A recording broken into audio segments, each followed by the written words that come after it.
Post है director general town and country planning. ये बड़ी मलाई वाली पोस्ट जी इसमें बहुत मोटा गोलमाल है। हम बात करते हैं DLF की, जी हम बात करते हैं M3M की, हम बात करते हैं वाटिका की। 7,500 करोड़ आधा अमाउंट तो जो गुड़गांव के बड़े 10-12 डेवलपर हैं, 15 डेवलपर हैं, उन्होंने ही देना है। नमस्कार, मैं हूं मनप्रीत और आप देख रहे हैं आपका अपना चैनल वायरल सर्च और स्वागत है आपका आपके फेवरेट शो रियल एस्टेट की पड़ताल एक्सपर्ट अभय जैन के साथ, जहां पर हम बात करते हैं रियल एस्टेट के बारे में, डेवलपर्स के बारे में, अलॉटीज के बारे में, क्या स्कीम्स आई, क्या नहीं आई, सरकार क्या कर रही है, क्या कुछ पेंडिंग चल रहा है, इन सभी विषयों के ऊपर जो है हम चर्चा करते हैं। आपका भी अगर कोई डाउट है, क्वेरी है, तो आप हमें नीचे कमेंट के माध्यम से भी लिख सकते हैं या फिर हमें जो अभय जी का नंबर है उस पर भी कांटेक्ट कर सकते हैं, मेल आईडी से भी आप लोग कनेक्ट कर सकते हैं। आज का जो हमारा टॉपिक है वो है EDC, एक्सटर्नल डेवलपमेंट चार्जेस। जी हाँ, घोटाले पे घोटाला हो रहा है, EDC भी पे नहीं कर रहे हैं डेवलपर। सरकार कोई भी जो है इनके ऊपर कोई भी कार्रवाई क्यों नहीं कर रही है, ये बहुत ही सोचने वाली बात है। जो प्रोजेक्ट के ऊपर पैसा लगना चाहिए वो नहीं लग रहा है। ऐसे में हमारे साथ मौजूद है हमारे एक्सपर्ट अभय जैन जी, जो बताएंगे EDC क्या है, क्यों नहीं दे रहे डेवलपर, सरकार क्या कर रही है, आखिरकार गोलमाल क्या चल रहा है, ये हम सारा जानते हैं अभय जी से। नमस्कार सर, बहुत बहुत स्वागत है आपका। नमस्कार मैडम, नमस्कार। सर, वैसे बहुत सारे अलॉटीज होते हैं कि काफी सारे पैरामीटर होते हैं, उनको पता भी नहीं होता कि ये चार्जेस है, ऐसे ऐसे है। ऐसे में एक वर्ड सुनने में आता है EDC। है क्या EDC? देखिए, EDC का जैसे अगर फुल फॉर्म देखेंगे तो EDC का फुल फॉर्म है एक्सटर्नल डेवलपमेंट चार्जेस जी। ये एक प्रकार का टैक्स है जो कि सरकार डेवलपर के माध्यम से आम अलॉटी से लेती है। मतलब हरियाणा के अंदर अगर कोई भी डेवलपर कोई प्रोजेक्ट ला रहा है तो उस प्रोजेक्ट के अंदर जितनी भी यूनिट हैं, मान लो रेजिडेंशियल है, कॉमर्शियल है, तो सरकार उस पर EDC लेती है, एक्सटर्नल डेवलपमेंट चार्जेस। जो अलॉटी है उसको ये पैसा देना होता है वाया डेवलपर। मतलब सरकार डेवलपर से चार्ज करती है EDC, जो डेवलपर है ये EDC अपने बायर से, अपने अलॉटी से चार्ज करता है और वो उसको डेवलपर को यह पैसा सरकार को देना होता है। यह EDC क्यों लगाया गया है? सपोज कीजिए कि कोई प्रोजेक्ट है, 11 एकड़ का ग्रुप हाउसिंग सोसाइटी है, वहाँ 600 फ्लैट बन रहे हैं, तो वहाँ उस प्रोजेक्ट के अंदर की जो फैसिलिटीज़ हैं वो डेवलपर को डेवलप करनी है और सरकार को उस प्रोजेक्ट तक रोड लेके आनी है, पानी देना है, सीवरेज देना है, इलेक्ट्रिसिटी देनी है। तो चारों पांचों फैसिलिटी जो मेन फैसिलिटीज़ हैं उस प्रोजेक्ट के बाहर तक लाने के लिए सरकार को खर्च करेगी। तो ये खर्च कहाँ से आएगा सरकार के पास? तो सरकार ने एक कंपोनेंट बनाया जिसको बोला एक्सटर्नल डेवलपमेंट चार्जेस। यह पैसा जो उस प्रोजेक्ट में जो बायर थे उन्होंने एक टैक्स के रूप में डेवलपर को दिया, डेवलपर सरकार को देता है। परंतु बड़े दुख के साथ कहना पड़ रहा है, लगभग आज की डेट में 15,000 करोड़ रुपया EDC का अलग अलग डेवलपर्स ने सरकार को देना है। परंतु यह पैसा डेवलपर ने जानबूझकर अपने आप को फाइनेंशियली फायदा उठाने के कारण यह पैसा डेवलपर सरकार को नहीं जमा करा पा रहा। तो इसमें अगर हम डेवलपर की बात करें तो कौन कौन डेवलपर शामिल है, क्योंकि लगातार जो है छोटा हो बड़े हो सभी डेवलपर की पोल जो है यहाँ पर खोलने का काम कर रहे हैं, हम कहीं पड़ताल कर रहे हैं आप, तो इस सभी में जो है कौन कौन से डेवलपर जो है वो संलिप्त है, थोड़ा सा अगर आप हमें बताएं। देखिए मैडम, हमारे हरियाणा की अगर बात करते हैं तो हरियाणा में मुख्य रूप से जितने भी प्रोजेक्ट हैं, जितने भी डेवलपर हैं जी, ज्यादातर डेवलपर हैं जिन्होंने बड़ी मात्रा में बड़ा पैसा सरकार को देना है EDC का जी। और जो जितना बड़ा डेवलपर है उसने उतना ही अधिक देना है। और ऐसे डेवलपर मैं समझता हूँ हरियाणा में कोई नहीं होगा जिसने सरकार को EDC नहीं देना। अगर नाम की बात करता हूँ तो आईरो डेवलपर है, लगभग उसने 984 करोड़ रुपए, बोल रहा हूँ 984 करोड़ रुपया आईरो डेवलपर ने EDC का देना है। BPT की बात करें तो 952 करोड़ रुपए BPTP ने देना है। यूनिटेक की बात करें जो कि आजकल एक अलग कमेटी बनाई है सुप्रीम कोर्ट सुपरविजन में, उसके CEO यूनिटेक कंपनी ने ही 823 करोड़ रुपए देना है। सुपरटेक ने 622 करोड़ रुपए देना है। एम्बियंस जो आपका दिल्ली गुड़गांव बॉर्डर पर माल है और 5 स्टार होटल भी है और पीछे भी उनका रेजिडेंशियल भी है, कॉमर्शियल भी है, उसने लगभग 600 करोड़ रुपए देना है। TDI ने लगभग 484 करोड़ रुपए देना है। पार्श्वनाथ ने 477 करोड़ रुपए देना है। वाटिका ग्रुप ने 475 करोड़ रुपए देना है, अंसल ने 380 करोड़ रुपए देना है, रहेजा ने 350 करोड़ रुपए के आसपास देना है, विपुल ने 263 करोड़ रुपए देना है, अनंतराज ने 216 करोड़ रुपए देना है। अगर आप किसी भी डेवलपर का नाम लेंगे जी, तो जी। हर डेवलपर ने, बहुत जितना बड़ा डेवलपर है, इवन डीएलएफ ने देना है, किसी भी जो भी गुड़गांव का हरियाणा का बड़ा डेवलपर है उसने ईडीसी का एक बड़ा अमाउंट सरकार को देना है, परंतु जानबूझ के नहीं दे रहा। अगर बात करते हैं तो गुड़गांव के डेवलपर हैं, जी। लगभग उसने आधा 15,000 करोड़ रुपए जो सरकार को मिलना है, उसमें से बहुत बड़ी मात्रा में तो डेवलपर वो हैं जो कि गुड़गांव के हैं। और गुड़गांव में जो जितना बड़ा डेवलपर है, जी। जैसे मैंने आपको नाम बताया, लगभग 800-900 करोड़ रुपए देना है, तो लगभग ऐसे 9 डेवलपर हैं जिन्होंने लगभग आधा 15,000 का 7,000 करोड़ रुपए तो 10-12 डेवलपर हैं, उन्होंने ही देना है। और जो जितना बड़ा डेवलपर है जी, जी। उसने ही देना है। अब पता नहीं सरकार के अधिकारी क्या सोच लेते हैं, क्या क्यों सो जाते हैं, उनकी डेवलपर के खिलाफ कोई कार्रवाई नहीं करते, और इसलिए डेवलपर पैसा की तो जानबूझ के ही सरकार को नहीं देता, जबकि ये पैसा वो है जो कि डेवलपर ने ज्यादातर अधिकतर केसों में अलोटी से, बायर से ले लिया है। जी।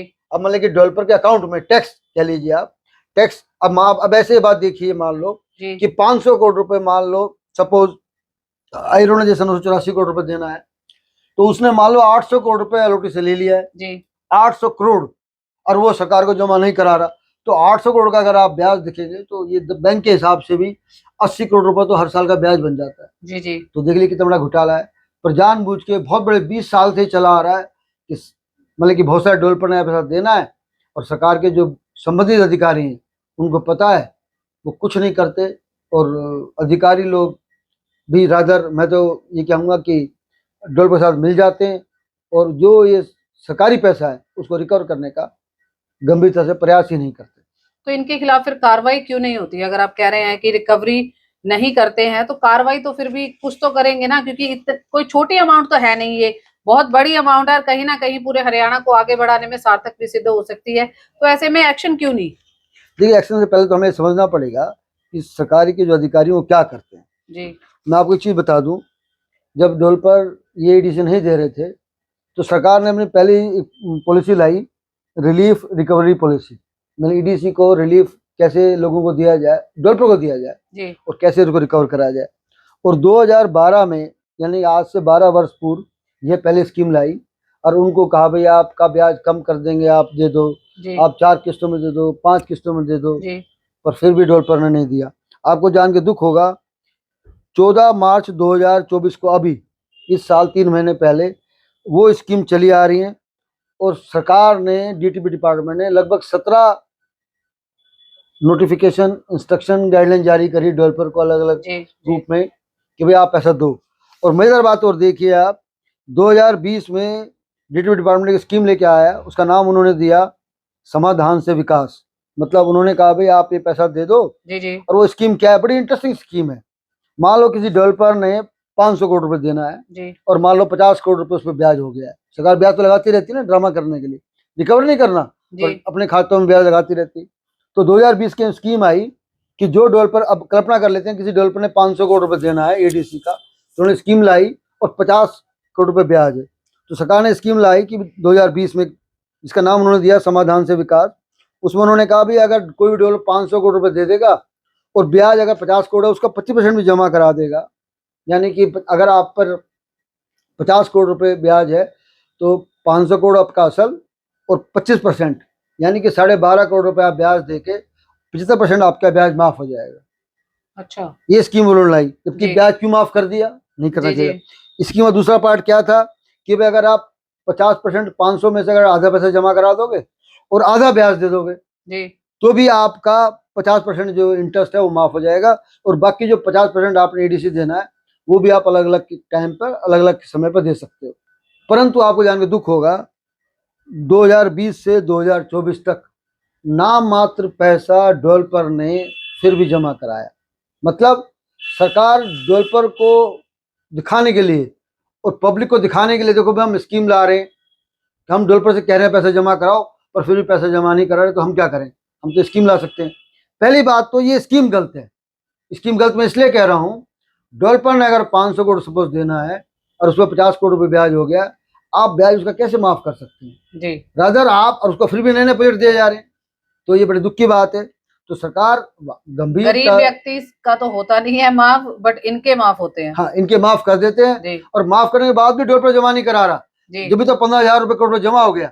एक तरफ आज हरियाणा सरकार पर लगभग 3 लाख करोड़ रुपए का कर्जा है, जी, और दूसरी तरफ 15,000 करोड़ जो इनका अपना है वही नहीं वो रिकवर कर पा रिकवर रहे। नहीं करे। तो कम से कम अब मतलब कि तो वही बात होगी ना कि भाई हम अपना पैसा रिकवर नहीं करेंगे, जी, और बाकी बाहर से लिए जाएंगे। कर्जा लेते रहेंगे, उस पर ब्याज देते रहेंगे। तो ये तो साफ पोल खुल रही है सरकार की कि सरकार अपने पैसे रिकवर करने में कितनी गंभीर है। कोर्ट के आदेश भी आए कि रिकवरी की जाए, बट उसके बावजूद भी क्यों नहीं? क्योंकि अगर हम बात करें कोर्ट की, तो सर्वोच्च न्यायालय अगर ऐसे हमें हिदायत दे देता है या उनका वर्डिक्ट आ जाता है, ऑर्डर आ जाता है, तो उसके बावजूद भी फिर क्यों नहीं कुछ कार्रवाई हो रही? देखो, डेवलपर ने और मैं तो कहूँगा सरकारी अधिकारियों ने मिलकर जानबूझकर कई केस ईडीसी को लेकर माननीय हाई कोर्ट में फाइल हुए, और हाई कोर्ट ने बिल्कुल स्पष्ट कहा, क्योंकि अब अधिकारियों को बहाना चाहिए होता है जी कि रिकवर क्यों नहीं कर पा रहे हम। जी वो कहते हैं भाई कोर्ट में केस है, ड्रामा कर देते हैं। कोर्ट ने, माननीय high court Punjab Haryana high court ने बिल्कुल स्पष्ट कहा कि ये ईडीसी हर डेवलपर को देना पड़ेगा, बिल्कुल स्पष्ट करा। जी मतलब लीगल पहले बिल्कुल क्लियर है। उसके बावजूद भी सरकारी अधिकारी ईडीसी रिकवर नहीं करते, बिल्कुल। और सरकार ने, बल्कि जब और बात हुई तो हाई कोर्ट ने ये भी कहा कि भाई ईडीसी रिकवर करके आप उस प्रोजेक्ट के आसपास ही, उस शहर के जिस से आपने ये ईडीसी रिकवर करना है, जी, जिस जी। शहर से, जिस डेवलपर का, उसके आसपास ही इंफ्रास्ट्रक्चर डेवलपमेंट करने के लिए आप खर्च करें, क्योंकि जी ईडीसी क्या है? एक्सटर्नल डेवलपमेंट चार्जेस, उस प्रोजेक्ट के आसपास फैसिलिटी डेवलप करने के लिए। जी जी तो हाई कोर्ट ने भी स्पष्ट करा कि ईडीसी हर डेवलपर को देना पड़ेगा, नंबर 1, इसमें कोई कंफ्यूजन नहीं है। दूसरा, हाई कोर्ट ने ये भी कहा कि ईडीसी का जो पैसा एक्सटर्नल डेवलपमेंट चार्जेस जो आ रहा है, ये सरकार को उस प्रोजेक्ट के आसपास, उस शहर के आसपास ही इंफ्रास्ट्रक्चर डेवलपमेंट करने के लिए खर्च करना पड़ेगा। उसके बावजूद भी, ये क्लियर कट ऑर्डर हैं हाई कोर्ट जी। के, उसके बावजूद भी सरकारी अधिकारी डेवलपर को फायदा पहुंचाने के कारण सरकारी अधिकारी डेवलपर से मिल जाते हैं, इसलिए उनके खिलाफ कोई एक्शन नहीं लेते, और जानबूझकर यह ईडीसी का अमाउंट रिकवर नहीं कर रहे हैं। और आज भी यही हो रहा है कि बिल्डिंग तो अंदर बहुत सुंदर होती है, बट जाने का रास्ता, सीवरेज, पानी, सब कुछ जो है वो कुछ भी नहीं मिल रहा लोगों को, जिस वजह से सोसाइटीज में यहाँ बड़े बड़े जो भी फ्लैट्स बने हुए हैं, लग्जरी फ्लैट्स बने हुए हैं, उनमें सभी को प्रॉब्लम आ रही है। बट उसके बावजूद भी जो है सरकार के कान तक नहीं बात पहुंच रही। ऐसे में सजेशन क्या देना चाहेंगे? आपकी पड़ताल क्या कहती है कि ये चीजें होनी चाहिए, इससे बहुत ज्यादा रिकवरी हो जाए? क्योंकि छोटी अमाउंट तो है ही नहीं ये। आपने बहुत अच्छी बात करी। एक तो जैसे मैंने बताया कि जी लगभग जो गुड़गांव की बात करते हैं, तो गुड़गांव में बड़े जो डेवलपर हैं, जी 10, 12, 15 डेवलपर ही हैं जिन्होंने जी 50%, जो जो टोटल अमाउंट है 15,000 है, जी जी 7,500 करोड़, आधा अमाउंट तो जो गुड़गांव के बड़े 10, 12 डेवलपर हैं, 15 डेवलपर हैं, उन्होंने ही देना है। जी अब क्या जो बड़े डेवलपर हैं, मान लो हम बात करते हैं अंसल की, हम बात करते हैं डीएलएफ की, जी हम बात करते हैं M3M की, हम बात करते हैं वाटिका की, ये जो बड़े डेवलपर हैं, इन्होंने अगर इतना बड़ा अमाउंट देना है, सरकार इनको लाइसेंस फिर क्यों दे रही है? तो सरकार स्पष्ट कर दे कि भाई आपको नया लाइसेंस जब मिलेगा, जब आप पुराना पेंडिंग अपना क्लियर कर देंगे। आप मुझे बताइए, फॉर एग्जांपल, अगर आपने बिजली का बिल देना है और आपने बिजली का बिल नहीं दिया, तो सरकार उस प्रमाइस पे आपके नाम से बिजली का बिल दे देती है? नहीं देती। सरकार कहती है पहले बिजली का बिल पहले clear ड्यू करो। क्लियर करो। जी जी तो यहाँ डेढ़ प्रतिशत क्यों नहीं होता? अब हुआ क्या? अब सरकार के अधिकारी बहाना क्या मारते हैं कि हाई कोर्ट ने एक ऑर्डर में ये भी कह दिया कि भाई आप किसी डेवलपर का लाइसेंस नहीं रोक सकते, ईडी से आप अलग से रिकवर करो। जी तो अब अधिकारी लोग क्या करते हैं, वो बहाना ले लेते हैं कि भाई हाई कोर्ट ने क्या रखा है कि आप लाइसेंस तो नहीं रोक सकते, आपको ईडी से रिकवर करो, अब लाइसेंस भी दो। पर एक तरफ तो लीगल का सहारा और दूसरी तरफ लीगल के ही जो ऑर्डर आए हैं कि रिकवरी करो, वो नहीं सुनी हाँ, मैं अधिकारियों वही ने। बता रहा हूँ, आपने बिल्कुल ठीक पकड़ लिया। जी परंतु मैं बता दूं, हाई कोर्ट ने अगर ये ऑर्डर करा है कि जी आप ईडी से रिकवर नहीं कर रहोगे, आप उसको लाइसेंस दोगे, जी तो हाई कोर्ट ने ये नहीं कहा कि ईडी से रिकवर नहीं करोगे। जी जी हाई कोर्ट ने कहा है कि भाई आप ईडीसी के बहाने से उसका लाइसेंस देने से नहीं रोक सकते उसको। जी तो ठीक बात है, मान लिया, जी पर ईडीसी रिकवर तो कर सकते हो। जी जी तो ईडीसी रिकवर करने के लिए तो ऑलरेडी प्रोविजन बहुत सारे हैं। जी तो सरकार अगर उस डेवलपर के खिलाफ एक्शन लेगी अपना ईडीसी रिकवर करने के लिए, तो डेवलपर क्यों नहीं देगा? जी जानबूझ के कुछ रिकवरी का एक्शन लिया ही नहीं जाता। कागजों में बड़ी बड़ी मीटिंग होती है। जैसे मैंने बताया आपको 2012 में जब पहली बार इन्होंने अपनी स्कीम लाई रिकवरी के लिए, 24 हो गया, जी 17 बार इन्होंने अलग अलग स्कीम में अलग अलग गाइडलाइन जारी करके नोटिफाई करा है कि भाई हम आप ये कर दो, ये कर दो, 17 बार। जी और 8 अगस्त 2020 में तो इन्होंने एक स्कीम ही ला दी कि आपका हम ब्याज माफ कर देंगे, आप हमें ईडीसी दे दो। पर ये सब दिखाने के लिए करा है, क्योंकि बहुत नाम मात्र पैसा ईडीसी का आया है। ऐसे भी और बता दूं आपको, बता दूं आपको जी चैनल जी के माध्यम से, ऐसे भी एग्जाम्पल हैं जहां हाई कोर्ट ने स्पष्ट कहा है कि इस डेवलपर को ईडीसी देना पड़ेगा। उसके बावजूद भी सरकार के अधिकारियों ने उस डेवलपर से भी ईडीसी चार्ज नहीं करा। जी अगर वो डेवलपर हाईकोर्ट चला गया और हाईकोर्ट में स्पष्ट हाईकोर्ट ने कहा है तो भी रिकवरी करी नहीं करी। अर्थात असली बात क्या है, सरकार के जो संबंधित अधिकारी हैं, ये बहुत जो पोस्ट है director general town and country planning, ये बड़ी मलाई वाली पोस्ट है। जी इसमें बहुत मोटा गोलमाल है। अब वो अधिकारी अगर मलाई खाएगा, अगर लाइसेंस देने के नाम से उस डेवलपर से अपने वेस्टेड इंटरेस्ट सर्व करेगा, तो उसने अगर पुराना ईडीसी देना है तो उसके खिलाफ कार्रवाई कैसे करेगा? विभाग के अधिकारी और नेतागण सब डेवलपर से मिल जाते हैं, इसलिए कार्रवाई नहीं करते। अगर सरकार अपनी एक स्कीम बिल्कुल क्लियर बना ले, पॉलिसी बिल्कुल फिक्स कर ले कि भाई आपको रिकवरी करनी पड़ेगी और ऐसी रिकवरी देनी पड़ेगी, अदरवाइज आपके खिलाफ एक्शन लिया जाएगा, जी जी तो 100 रूप से सरकार रिकवर कर सकती है। पर मेरी अपनी 8-10 साल की जो थोड़ा बहुत अनुभव कहता है, थोड़ा रिसर्च कहता है, वो ये कह रहा है कि अधिकारीगण, और अधिकारीगण का मेरा मतलब बिल्कुल सीधा जो डायरेक्टर जनरल लेवल पे जो अधिकारी हैं टाउन एंड कंट्री प्लानिंग में, उनकी बात कर रहा हूँ, और बड़े जो शीर्ष नेतागण उनकी बात कर रहा हूँ, वो डेवलपर से मिल जाते हैं, उनको फ़ायदा पहुँचाने के कारण जानबूझकर यह पैसा रिकवर नहीं कर रहे। तो ये आपके जो सजेशंस थे ये हमें अभय जैन जी ने दिए। बहुत बहुत धन्यवाद सर हमारे साथ बात करने के लिए। यहाँ पर हमने देखा कि एक तरफ गरीब तबके की बात करें, लोन्स की बात करें, घर तक रिकवरी के लिए आ जाते हैं, इतना प्रताड़ित किया जाता है, तो कहीं ना कहीं जो गरीब परिवार होता है इतना ज्यादा शर्मसार हो जाता है कि आत्महत्या की स्टेज तक भी पहुंच जाता है। और दूसरी तरफ अगर हम रुख करें तो डेवलपमेंट चार्जेस के नाम पर 15,000 करोड़ रुपए जो है वो बकाया है, उसके बावजूद भी डेवलपर के ऊपर कोई कार्रवाई नहीं है, ऊपर से मिलीभगत चल रही है। बात करें जिस तरीके से अभय जैन जी ने बताया कि रिकवरी के नाम पर ये तक बोल दिया कि 75% जो आपका ब्याज है वो भी माफ कर दिया जाएगा, 50% माफ कर दिया जाएगा अगर आप ईडीसी जमा कराते हो। तो कितनी शर्मसार बात है। गरीबों की सरकार बोलते हैं, हम बोलते हैं कि गरीबों के भले के लिए सोचती है। जो सही रुख है वो कहीं ना कहीं ये फैक्ट्स, ये फिगर शो कर रहे हैं। एक ही बड़ी फर्म है, सब्सिडरी अपनी बनाकर अलग अलग कंपनियों के नाम से है, सब कुछ चल रहा है, बट सरकार मौन बैठी है। ऐसा नहीं हो सकता कि 15,000 करोड़ के अगर मामले की बात करें तो इसमें सरकार इन्वॉल्व नहीं है, या इसमें शेष अधिकारी इन्वॉल्व नहीं है, या डीसी को नहीं पता। ऐसा कुछ भी नहीं हो सकता। उसके बावजूद सभी मौन है। अगर मार पड़ती है तो वो सिर्फ और सिर्फ गरीब के ऊपर पड़ती है।